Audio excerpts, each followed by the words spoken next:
ওকে বলে আমি দেখতে পাচ্ছি না। বিশাল বুদ্ধি তোমার, তুমি বেরিয়ে এসো। আমি পুরোটা দেখতে পাচ্ছি, মাথা চোখ না দেখতে পেলেও দেখতে পাচ্ছি আমি। খুব বুদ্ধি না তোমার। তো বন্ধুরা, শুভ সকালে সূচনা হয়ে গেছে, অনেক সকালে। আর আমি অনেক পরেই এসেছি এখন সকালে টিফিন করতে। দেখো তার মধ্যে দেখো হয়ে গেছে আমার পেঁপে দিয়ে আলু দিয়ে একটা কালো জিরে কাঁচা লঙ্কা ফোড়ন দিয়ে তরকারি, রুটি বা পরোটা খাওয়ার জন্য। আর আমি এখন মেখে নিচ্ছি হচ্ছে আটা, বানাবো হচ্ছে পরোটা। দেখো কড়া বসিয়ে দিয়েছি, আটাটা মাখাই ছিল, ঢাকা দিয়েছিলাম। এই মেজে বাসনটা মেজেই সঙ্গে সঙ্গে থালাটা দিয়ে ঢাকা দিয়েছি। এর যে জলটা ছিল এর মধ্যে অল্প একটু পড়ে আটাটা নরম হয়ে গেছে। তো পরোটাটা করি, তারপর দেখা হচ্ছে। তো বন্ধুরা, পরোটা ভাজা চলছে। প্রথমে পরোটাটা সেঁকে নিয়ে তেলটা দিলাম।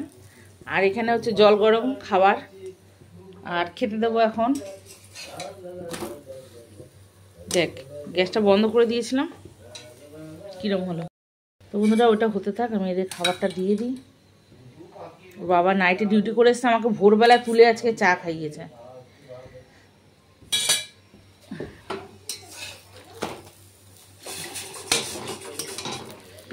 তো চলো খাবারটা দিয়ে আসি, এক হাতের মধ্যে করেই নিতে হবে, কেউ নেই।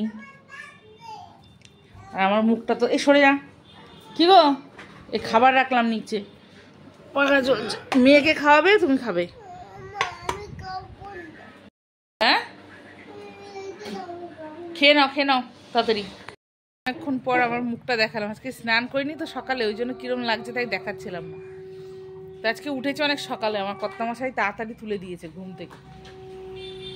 আমাদের ফুলওয়ালা ভাই ফুল দিতে এসেছে, কিন্তু ফুল তো নিয়ে এসছে আমার কর্তামশাই, তাই আর ফুল নেওয়া হলো না। বলছে ইনস্টাগ্রামে ছাড়বে ভিডিও? আমি হ্যাঁ ছাড়বো। আমি কেন ছাড়বো না, কেটে দিয়েছিলাম ওই জন্য। বলছে না না, আমার কোনো ব্যাপার না, ছাড়ো ছাড়ো। এদেরকে খাবার দিলাম, খেয়ে নিজে তাড়াতাড়ি খেলাম, খেয়ে এখন মেয়েকে খাওয়াচ্ছি। সবসময় এত হুড়োহুড়ি থাকে, টপ টপ টপ টপ করে খাচ্ছি আমি। বলছি এত হুড়োহুড়ি কেন, মানে এত তাড়াহুড়ো করে আমি কেন খাচ্ছি? আসলে সবসময় এত দৌড়াদৌড়ি করি, হুড়োহুড়ি করে কাজ করি, এটার পর এটা করতে হবে, এটা কটা বাজে, এই টাইমের মধ্যে এটা করতে হবে, এরকম করে দৌড়াই তো আমি। মানে খেতে বসে মানে দুবার আমি জোরে জোরে খেতে, মানে তাড়াতাড়ি স্পিডে খেতে পারি না, আস্তে আস্তে খাই। তো নিজেই চিন্তা করছি কী ব্যাপার হলো, আমি এত তাড়াতাড়ি খাচ্ছি কেন এখন। আমার খাবারটা এখন একটু আস্তে খাই, কেন মেয়েকেও খাওয়াচ্ছি। তো বন্ধুরা, বাড়িতে কুকুর বেড়াল যে আসে তাকেই খালি মারে। তো ওকে মিঠিকে বকা হয়েছে, বকার পরে ও গিয়ে কী করেছে, টেবিলের তলায় গিয়ে লুকিয়েছে। লুকানোর পরে এবার ওই যে চোখ দুটো না টেবিলে ঢাকা পড়ে গেছে, ও ভাবছে কি আমার চোখ দুটো ঢাকা পড়ে গেছে, ওই দেখো এরকম করে লুকাচ্ছে, তাহলে বোধহয় মা আমাকে দেখতে পাচ্ছে না। মানে ঠিক খরগোশের বুদ্ধি। ওই দেখো, দেখেছো মাথাটাকে এরকম করে মাথাটাকে এরকম করে লুকাচ্ছে, লুকিয়ে ভাবছে মা দেখতে পাচ্ছে না আমাকে। ও বুদ্ধিটা চিন্তা করুন কিরম বুদ্ধি। ওই ওকে বলে আমি দেখতে পাচ্ছি না। বিশাল বুদ্ধি তোমার, তুমি বেরিয়ে এসো। আমি পুরোটা দেখতে পাচ্ছি, মাথা চোখ না দেখতে পেলেও দেখতে পাচ্ছি আমি। খুব বুদ্ধি না তোমার। তো বন্ধুরা, একটা লাউ নিয়ে এসছে, দেখো ছোট্ট একটা লাউ নিয়ে এসছে। লাউটা এখন রান্না করতে হবে। তো আজকে লাউটার কী রান্না হবে না, বিধবা রান্না হবে। বিধবা রান্না মানে জানো, বিধবা রান্না মানে হচ্ছে লাউ বড়ি দিয়ে, লাউ মুগের ডালে দিয়ে, ধনে পাতা কাঁচা লঙ্কা, মোটা মোটা কাঁচা লঙ্কা দিয়ে, মানে মটরশুঁটি দিয়ে ডালে দেওয়া হবে সেটা। আর একটা জিনিস হচ্ছে মটর ডাল বেটে বড়া করে তারপর সেটা হচ্ছে একটা রান্না। সব বিধবা আইটেম। এগুলো আমার হাজব্যান্ড খুব পছন্দ করে। আমি একটু চিংড়ি মাছ দিয়ে সদবা রান্না ভালো খাই। কী আর করবো, বলেছে বড়ি দিয়ে বানিয়ে দাও, বানিয়ে দেবো আজকে।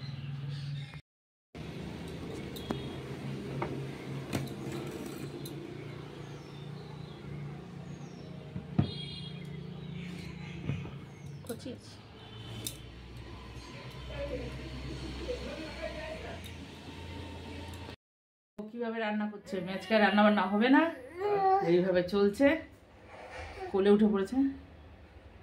তো বন্ধুরা, লাউ রান্না হয়ে গেছে, আর এখানে হচ্ছে মুসুর ডাল সিদ্ধ। আর মেয়ে যা করছে উৎপাত, রান্না বান্না তো করতেই দিচ্ছে না। মেয়েটার শরীরটা খুব খারাপ, খালি বলছে মা আমাকে কোলে নেবে, একটু কোলে নেবে।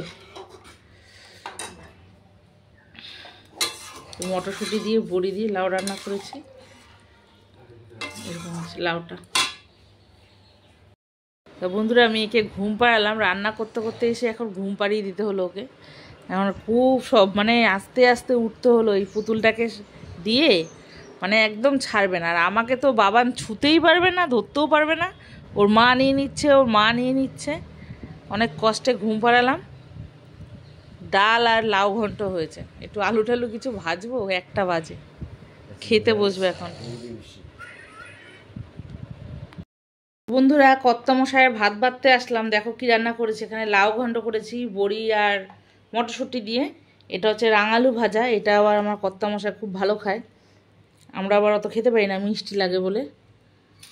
একটুখানি থাক যদি ছেলে খায়। আর দেখো বেগুনি করেছে ওর বাবার মতন, এখন 2 পিস ভেজে দিলাম, আবার আমরা যখন খাবো গরম গরম ভেজে নেব। সকালবেলা যেহেতু পরোটা খাওয়া হয়েছে সেই জন্য এখন আর অতটা খিদে নেই। ওর বাবা তো সকাল সকাল খেতে বসে। আর দেখো আমার ডালের হাঁড়ির কী অবস্থা, মেয়ে এত বায়না করছিল, আমি ডালটা বসিয়ে দিয়ে দেখো সেদ্ধ করেছি, বসিয়ে দিয়ে মেয়ের কাছে চলে গেছিলাম, ঘুম টুম পাড়িয়ে রেখে তারপর আবার আসলাম। তো থাক, এখানে দুপুরটাই তো হবে, আমরা খাবো, খেয়ে মেজে নেবো হাঁড়ি। দেখতে বিচ্ছিরি লাগছে কিন্তু কত মাখাবো বাসন, এর মধ্যেই থাক, যতটা লাগবে নিয়ে নেবে। আমি এখন যাব মেয়ের কাছে। তো দেখো ভাবছি ভিডিওটা করব কি করব না বন্ধুরা, মানে কীরকম একটা লাগে, তাও মানে অনেক চিন্তা ভাবনা করে ভাবলাম যে ভিডিওটা করেই ফেলি। তাই আমি বসেছিলাম, মেয়েটা এমনই মানে আমি যে একটু বাথরুমে যাব সেই জন্যও আমাকে ছাড়ে না। তো এখন একটু বসে ফোনটা দেখছিলাম, সেই জন্য সম্ভব হয়েছে। যখন কাজের অনেক চাপ থাকে তখন তো হয় না। এই দেখো আমার পাটাকে নিয়ে কিভাবে জড়িয়ে ধরে শুয়েছে। এখন আমার খুব প্রয়োজন, আমি একটু উঠবো, কিন্তু আমি উঠতে পারছি না। ওদিকে আমার ছেলেটাও কীরমভাবে শুয়ে আছে, এদিকে মেয়েটা, দুটোরই শরীরটা খারাপ, তো ওঠাটাই মুশকিল।